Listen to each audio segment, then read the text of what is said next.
이 시간 함께 보실 하나님 말씀입니다. 창세기 18장 16절에서 33절까지 말씀을 한 절씩 교독하시고 마지막 절은 합독하는 방법으로 같이 읽도록 하겠습니다.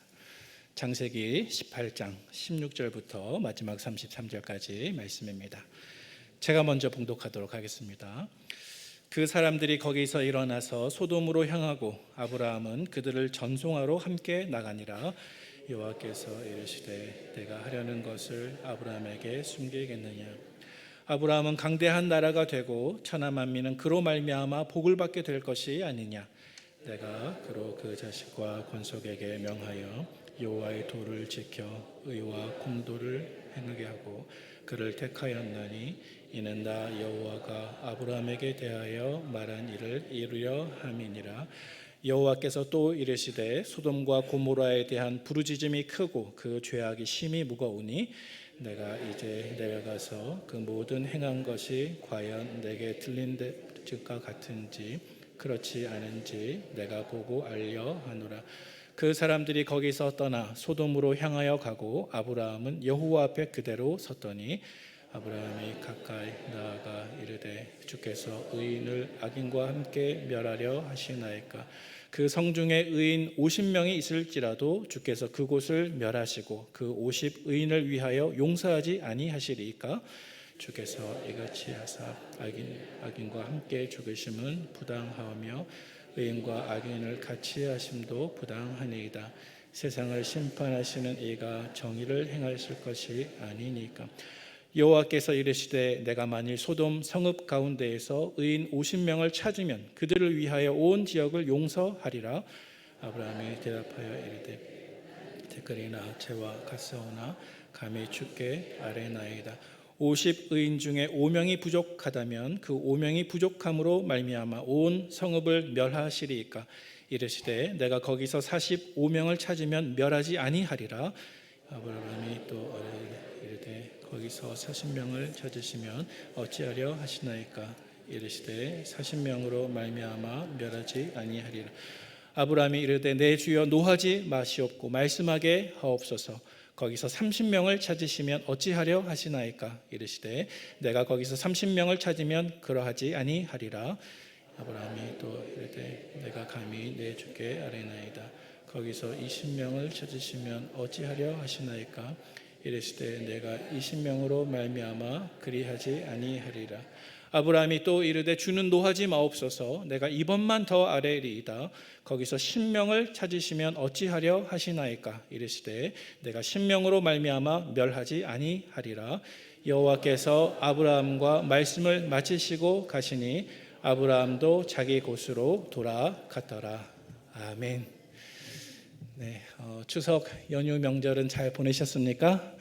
네, 연휴 이후에 건강한 모습으로 다시 뵙게 돼서 너무나 반갑습니다. 계속해서 창세기에 나타나는 아브라함의 믿음에 대해서 말씀을 묵상해 보고자 합니다.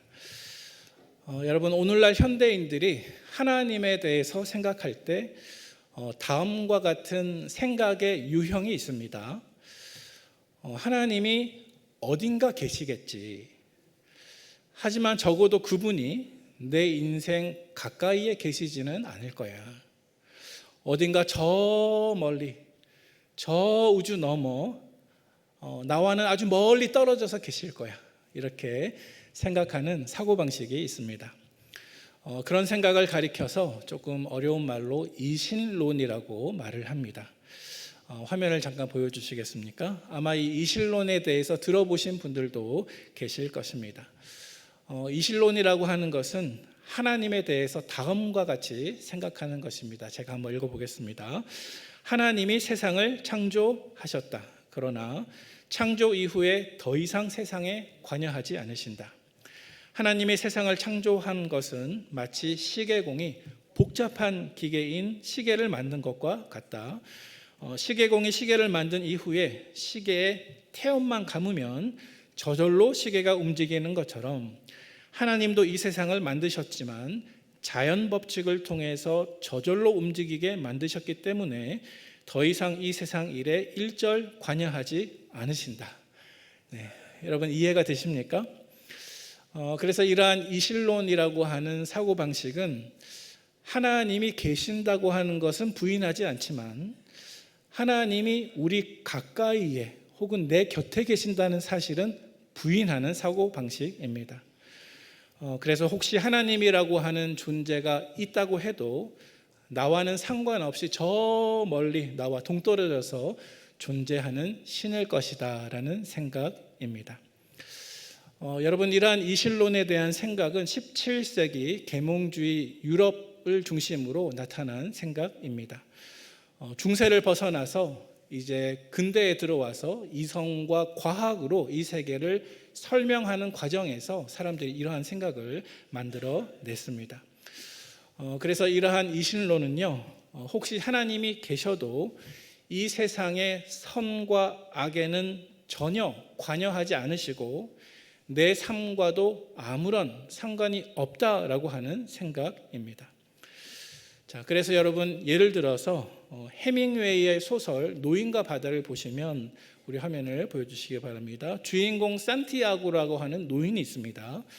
이 노인이 거친 바다로 가서 물고기를 잡습니다. 한날은 사진에 보여지는 것처럼 거대한 청새치를 낚시를 하는데 매우 힘든 과정을 겪게 됩니다. 이때 그는 마치 독백과 같이 스스로 되뇌이면서 이 세상 어딘가에 하나님이 계실 수는 있겠지라고 고백하는 장면이 있습니다. 하지만 이 소설을 쭉 읽다 보면 그 하나님이 전혀 나에게 도움이 되지 않습니다. 그저 물고기를 잡는 이 작은 일조차 자기 자신의 힘으로 스스로 싸워야 할 뿐입니다. 자, 그래서 신은 혹시 어딘가 계시다 하더라도 내가 살아가는 이 세계에는 전혀 관여하지 않습니다. 이것이 바로 이신론이라고 하는 사고방식입니다. 자, 그런데 여러분, 현대인들이 가지고 있는 이러한 사고방식은 성경이 말하는 것과 큰 차이가 있습니다. 성경은 이렇게 말씀합니다. 하나님은 살아계시다. 지금도 이 세계를 지탱하고 계시다. 매 순간 일하고 계시며 우리와 늘 가까이 계신다. 이것이 성경이 우리에게 주는 메시지입니다. 여러분, 성경 어디에서 이러한 근거를 찾아볼 수가 있을까요? 예를 들어서 여호수아 3장 10절 말씀 잠깐 화면을 보시고 같이 한번 읽어보겠습니다. 시작. 살아계신 하나님이 너희 가운데 계시사. 아멘. 자, 하나님이 저 멀리 동떨어져서 계신 것이 아니라 여호수아서에 어떻게 말씀하고 있습니까? 너희 가운데 계시다. 또 히브리서 1장 3절 말씀입니다. 그의 능력의 말씀으로 만물을 붙드시며 죄를 정결하게 하는 일을 지금도 하고 계시다는 것입니다. 하나님께서는 동떨어져서 계신 것이 아니라 지금도 일하시고 계십니다. 또 사도행전 17장 27절 28절 말씀 같이 한번 읽어보겠습니다. 시작. 그는 우리 각 사람에게서 멀리 계시지 아니하도다.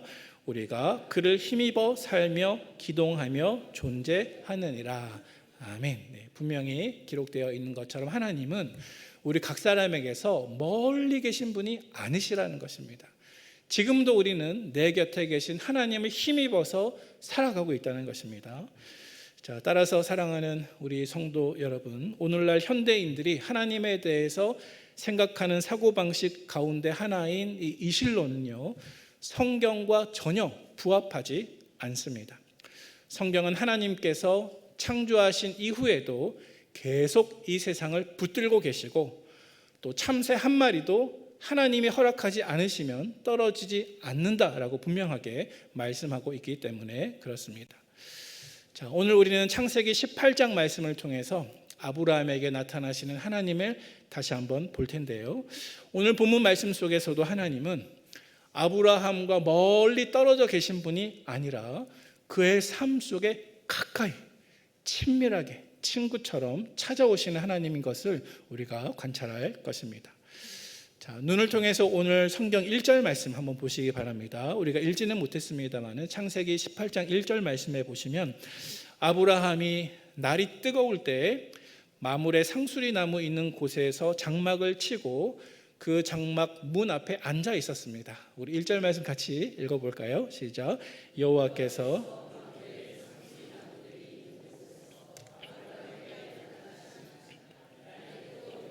그가 장막 문에 앉아 있다가 자, 여러분, 아브라함이 지금 어디에 살고 있습니까? 지금으로 말하면 중동 지역, 저 팔레스타인 지역에 살고 있죠.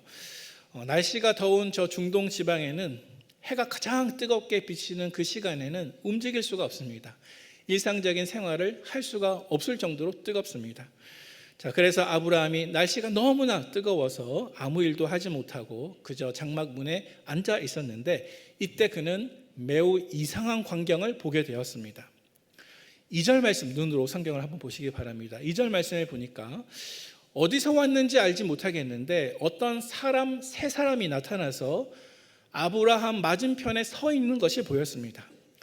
자, 그리고 이 세 사람의 모습은 마치 어디론가 계속 여행을 다니고 있는 사람의 모습처럼 보였습니다.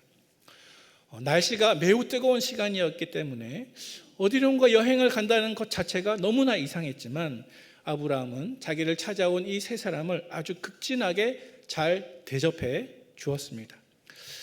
여러분, 성경학자들은 아브라함을 찾아온 이 세 사람이 도대체 누구인가, 이분들의 정체가 누구이신가에 대해서 해석을 하면서 이 세 사람 가운데 적어도 한 분은 성육신 하시기 이전에 예수 그리스도께서 구약시대에 인간의 모습으로 나타나신 것이다, 이렇게 해석을 합니다.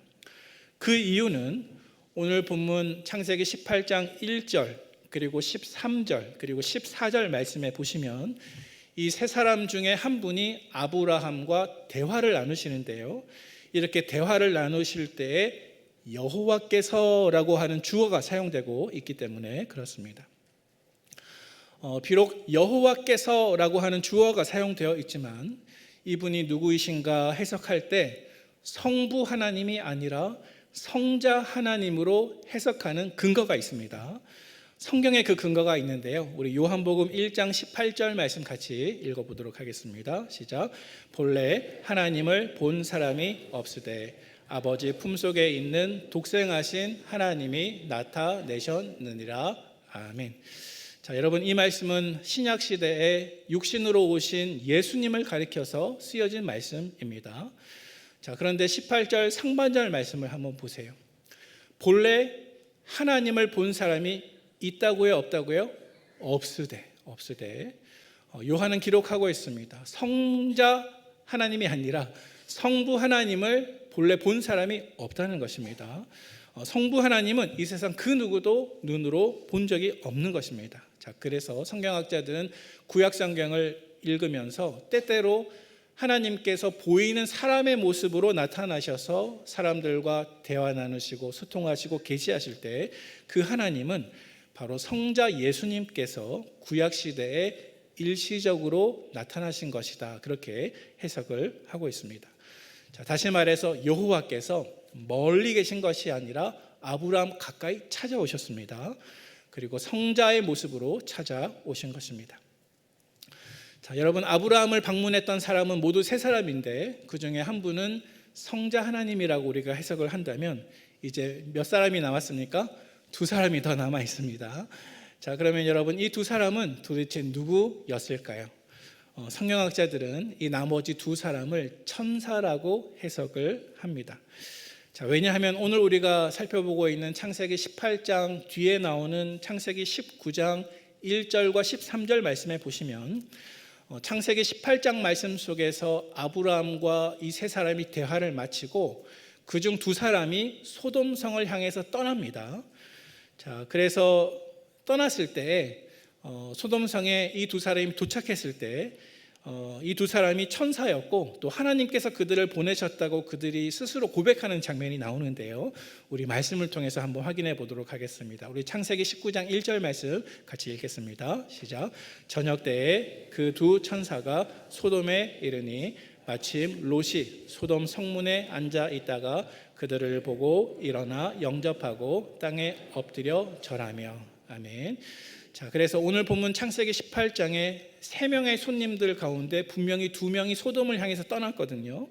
그런데 이어지는 19장 1절 말씀에 저녁 때 그들이 도착했습니다. 그리고 성경에 기록하기를 두 천사가 그랬기 때문에 그들은 두 천사라고 해석을 할 수가 있겠습니다. 또 13절 말씀 같이 읽어보겠습니다. 시작. 그들에 대한 부르짖음이 여호와 앞에 크므로 여호와께서 이곳을 멸하시려고 우리를 보내셨나니 우리가 멸하리라. 아멘. 자, 롯과 대화를 나누는 두 천사가 스스로 말하기를 여호와께서 우리를 보내셨다. 자, 따라서 이 창세기 19장 말씀을 근거로 우리가 소돔성에 도착한 이 두 사람은 천사였구나. 하나님께서 부르시는 하나님의 종들인 천사였구나. 이것을 해석할 수가 있습니다. 자, 그리고 신약 성경에 또 다른 증거가 있습니다. 히브리서 13장 1절과 2절 말씀 우리 같이 읽어보겠습니다. 시작. 형제 사랑하기를 계속하고 손님 대접하기를 잊지 말라. 이로써 부지 중에 천사들을 대접한 이들이 있었느니라. 아멘.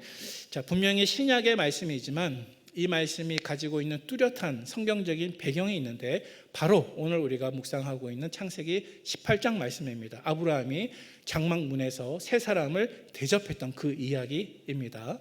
자, 따라서 이 히브리서 말씀을 참고해도 세 명의 사람들 중에서 두 사람은 천사라는 해석이 올바른 해석임을 우리가 알 수가 있습니다. 자, 다시 본문으로 돌아오도록 하겠습니다. 오늘 본문 속에서 우리는 아브라함이 하나님과의 관계에서 자기 자신을 어떤 존재로 설정하는가가 관심이 있습니다. 자, 오늘 본문 속에서 아브라함은 하나님과의 관계에서 가장 먼저, 가장 기본적으로 여호와의 종의 모습으로 등장하고 있습니다. 자, 그런데 여러분 한번 생각해 보시기 바랍니다. 사실 아브라함은 신분적으로, 사회적으로 종이 아니라 주인이었습니다. 부하가 아니라 지휘관이었습니다. 그는 소유가 아주 많은 큰 부자였습니다. 자, 그래서 조카 롯을 전쟁에서 구원해내었을 때 그는 자기 집에서 훈련시킨 318명의 군사들을 이끄는 대장이었습니다. 자, 그럼에도 불구하고 아브라함은 자기를 지금 찾아온 이 세 명의 손님들 앞에서 주인의 모습이 아니라, 대장의 모습이 아니라 겸손하고 낮은 종의 모습으로 대접한다는 것을 우리가 발견하게 됩니다. 자, 그래서 그는 자기 아내에게 부탁해서 고운 가루로 떡을 만들어 오라라고 했고, 또 자기 자신은 직접 살찌고 기름진 송아지를 잡고 하인에게 건네주면서 요리하라 부탁했습니다. 그는 주인이었지만 마치 자기 자신이 종인 것처럼, 특별히 오늘 본문 8절 하반절 말씀에 보니까 이 세 사람의 손님들이 식사를 다 마칠 때까지 먹지 않고 곁에 서서 시중을 들고 섬기는 것을 볼 수가 있습니다. 우리 창세기 18장 8절 말씀 확인해 보도록 하겠습니다. 읽겠습니다. 시작. 아브라함이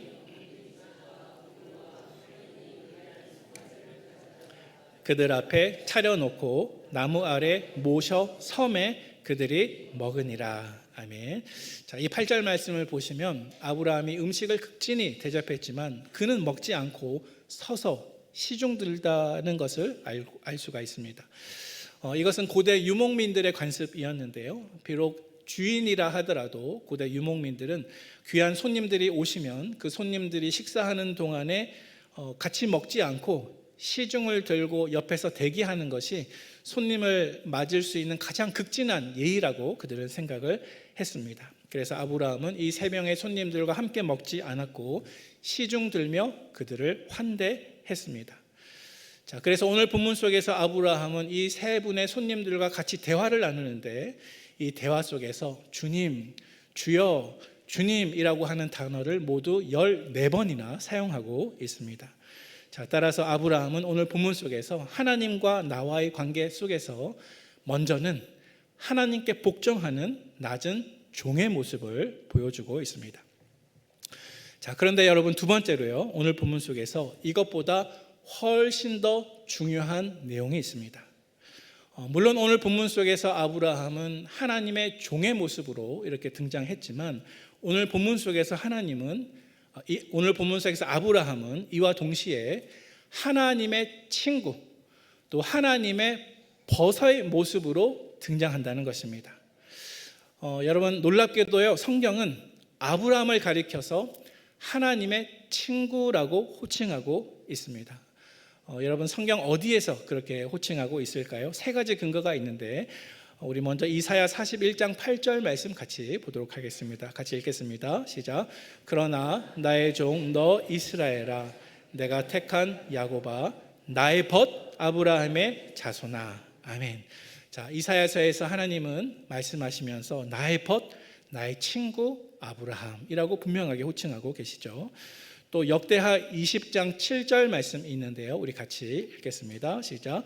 우리 하나님이시여, 그 땅을 주께서 사랑하시는 아브라함의 자손에게 영원히 주지 아니하셨나이까. 아멘. 우리가 가지고 있는 한글 성경에는 주께서 사랑하시는 아브라함 이렇게 나와 있는데요, 이때 사랑하시는에 해당하는 히브리어 단어가 아하브라고 하는 단어인데, 이 아하브라고 하는 단어가 가지고 있는 뜻이 친구처럼 사랑하다입니다. 자, 그래서 한글 성경 말고 혹시 영어 성경으로 같은 본문을 보시면 해당하는 구절을 영원히 하나님의 친구인 아브라함 이렇게 번역하고 있어요. 그래서 영어로 읽는 것처럼 아브라함 your friend forever 이렇게 번역하고 있습니다. 그래서 역시 아브라함을 친구로 호칭하는 것을 말씀을 통해 확인할 수가 있습니다.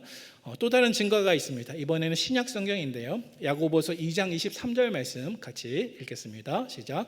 이에 성경에 이른 바 아브라함이 하나님을 믿으니 이것을 의로 여기셨다는 말씀이 이루어졌고 그는 하나님의 벗이라 칭함을 받았나니. 아멘.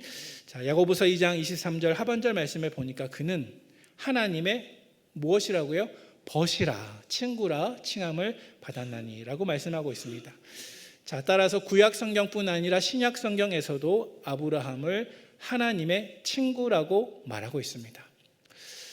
여러분 사실 신구약 성경을 통틀어서 사람을 가리켜서 하나님의 친구라고 하는 것은 오직 이 아브라함밖에 없습니다. 여러분 이 사실이 놀랍지 않습니까? 만약 제가 여러분들 앞에서 나는 하나님과 친구야 이렇게 얘기하면 어떤 측면에서는 마치 신송모독인 것처럼 들릴 수도 있을 것 같아요. 여러분 실수 많은 인간이 어떻게 하나님과 친구가 될 수가 있습니까? 전적으로 부패하고 타락한 인간이 거룩하신 완전하신 하나님과 어떻게 친구가 될 수 있냐는 말씀입니다.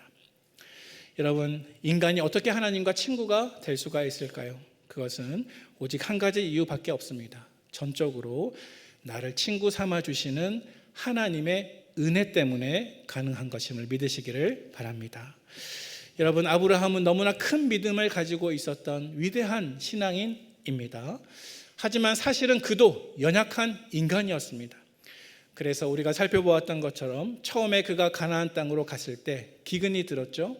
그때 그는 기근을 피해서 하나님께 묻지도 않고 애굽 땅으로 내려갑니다. 그리고 그곳에서 자기 아내 사라를 누이라고 거짓말함으로써 자기 아내를 애굽 왕 바로에게 거의 뺏길 뻔하였습니다.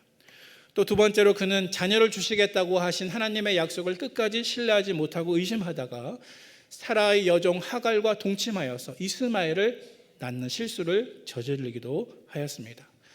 자, 그래서 한마디로 아브라함도 저와 여러분들과 별로 다를 바 없는 연약한 인간이었습니다.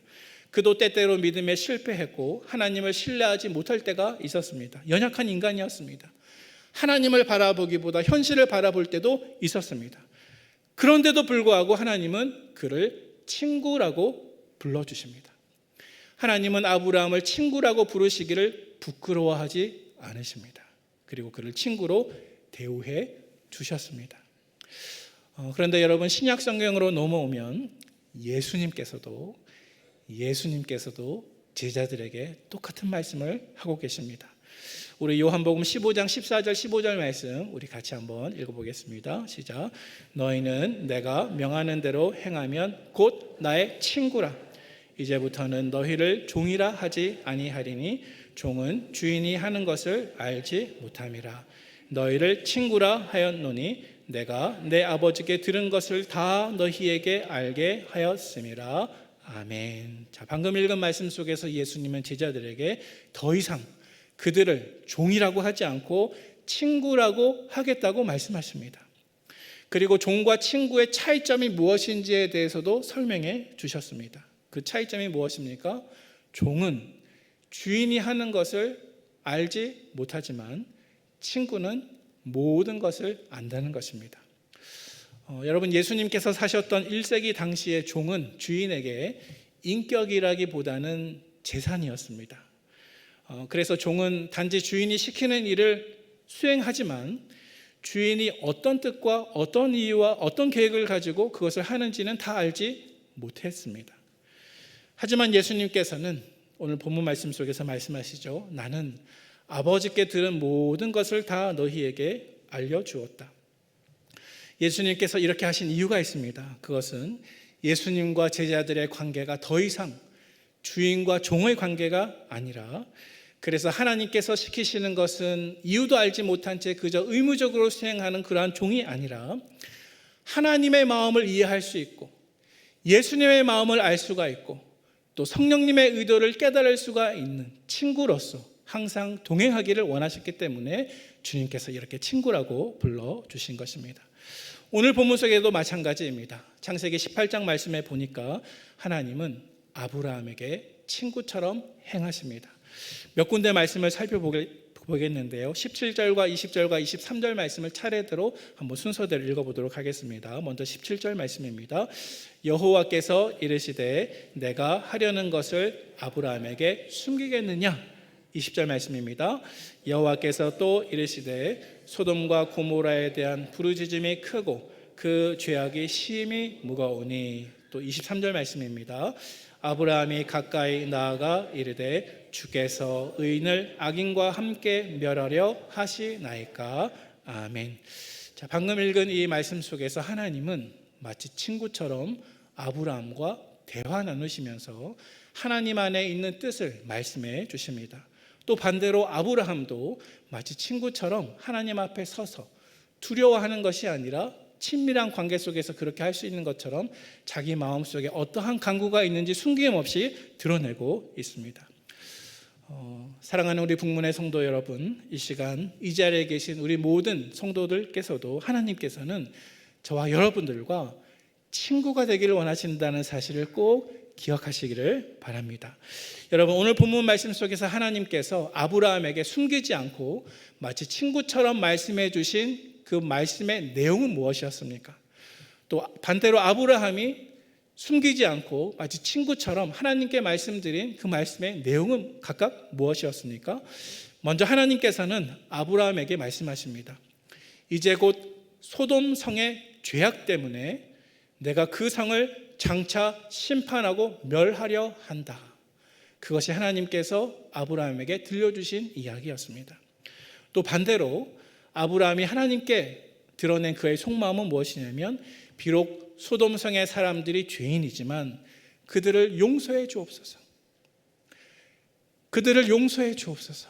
이것이 아브라함이 감추지 않고 드러낸 아브라함의 속마음이었습니다. 여러분, 우리는 이 대목을 묵상해 보면서 아브라함이 하나님의 친구였지만 동시에 아브라함이 하나님께 올려드린 그 간구의 내용을 통해서 아브라함은 죄인들의 친구이기도 했구나 하는 사실을 발견할 수가 있습니다. 아브라함은 하나님의 친구로서 하나님과 친밀한 관계를 누리며 대화 나누었지만 단지 거기서 끝난 것이 아니라 또한 그는 동시에 죄인들의 친구로서 하나님께 죄인들을 용서해 달라고 간구하는 모습을 오늘 본문 말씀 속에서 우리에게 보여주고 있습니다. 자, 그래서 오늘 본문 24절 이하 말씀에 보면 그는 모두 6번이나 멈추지 않고 하나님 앞에 담대히 나아가서 기도합니다. 그래서 처음에는 하나님, 의인 50명만 있으면 그 성을 용서해 주시지 않겠습니까? 라고 용서의 기도를 드렸습니다. 하나님께서는 그렇게 하시겠다고 대답하셨습니다.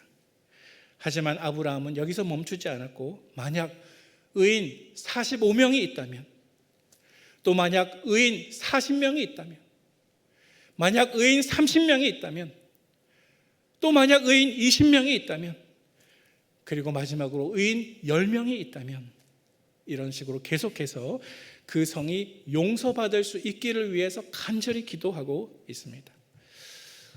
여러분, 우리가 이 지점에서 한 가지 유념할 사실이 있습니다. 여러분, 이 소돔 땅에 사실은 이 당시에 누가 살고 있었습니까? 아브라함의 조카 롯이 살고 있었습니다. 자, 그런데 우리가 유념할 것은 단지 아브라함이 그 땅에 자기 조카 롯이 살고 있었기 때문에 자기 식구만을 구하기 위해서 이렇게 기도한 것이 아니라는 사실입니다.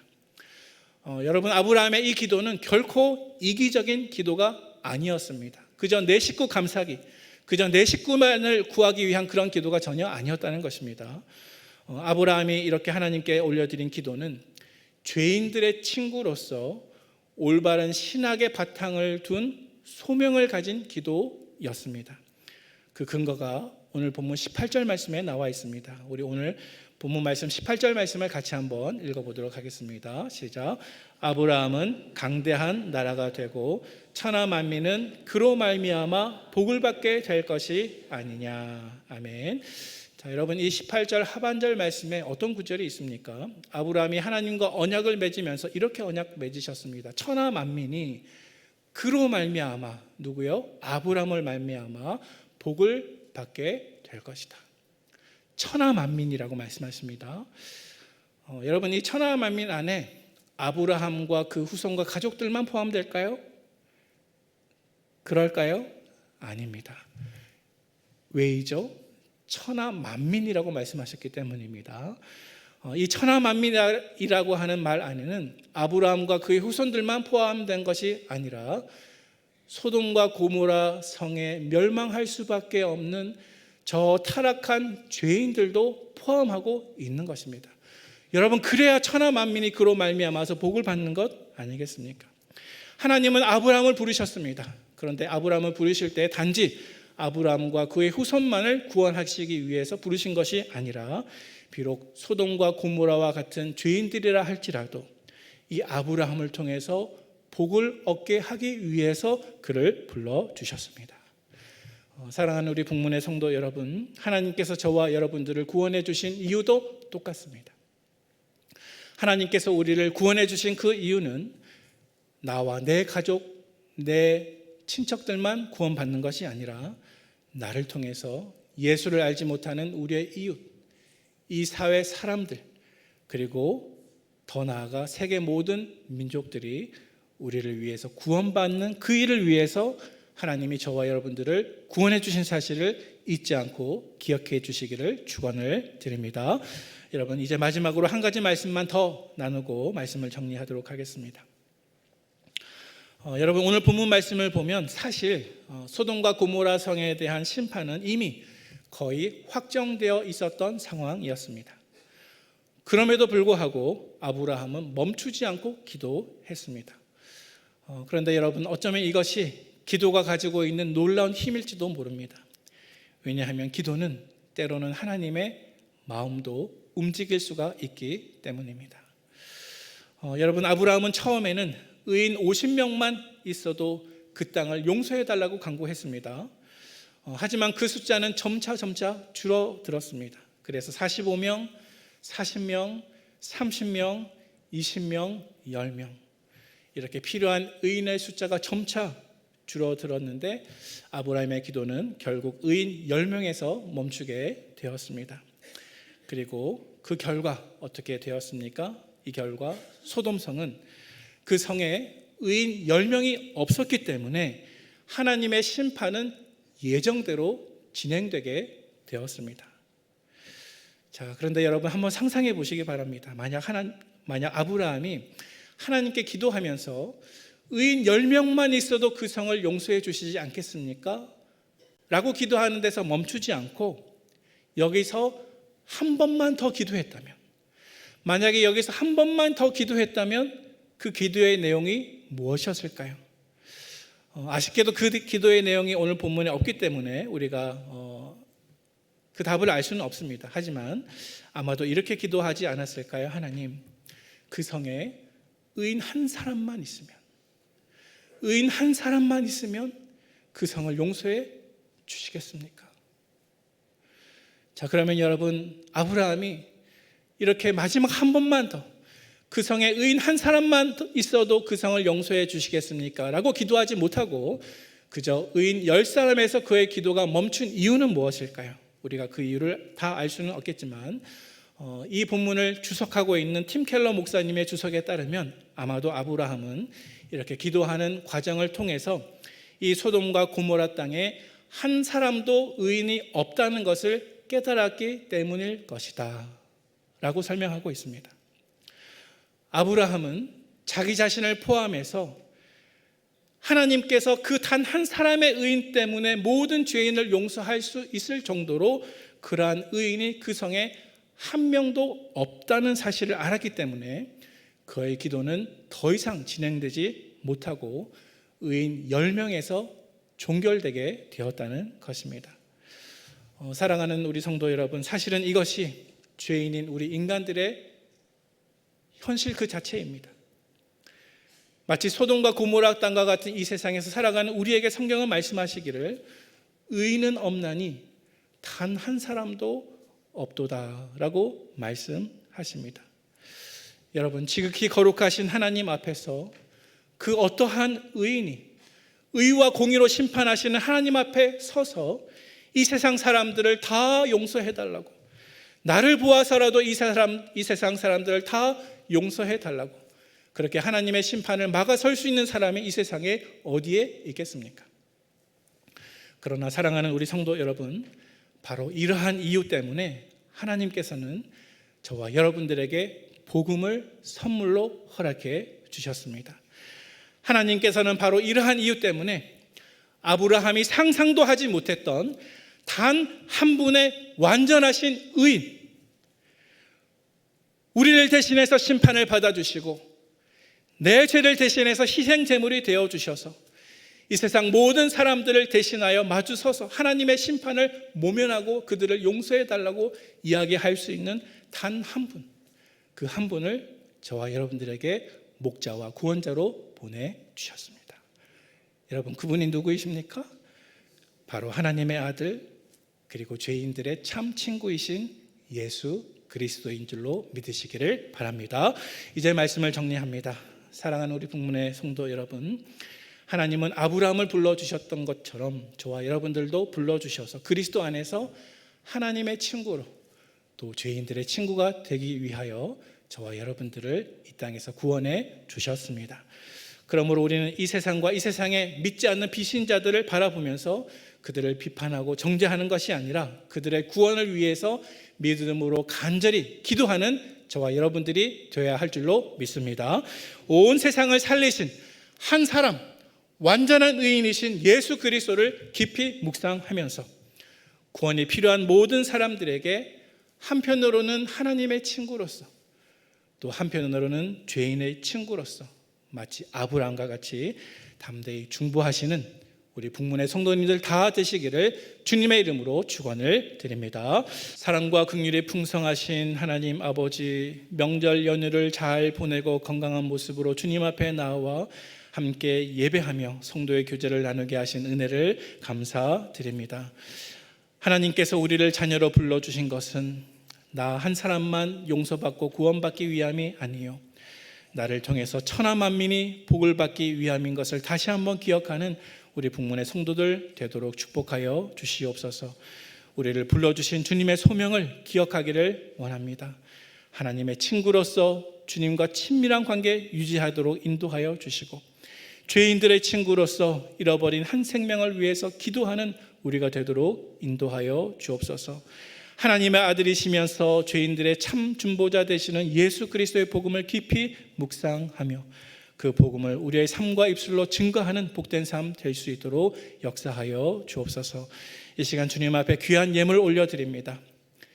우리의 마음을 다해 올려드리는 귀한 주일의 헌금과 11조의 예물과 감사의 예물과 선교의 예물과 기타 목적 헌금을 주님께서 기뻐 받아주시고 이 예물을 통해서 하나님의 나라와 하나님의 복음이 오직 확장될 수 있도록 인도하여 주옵소서.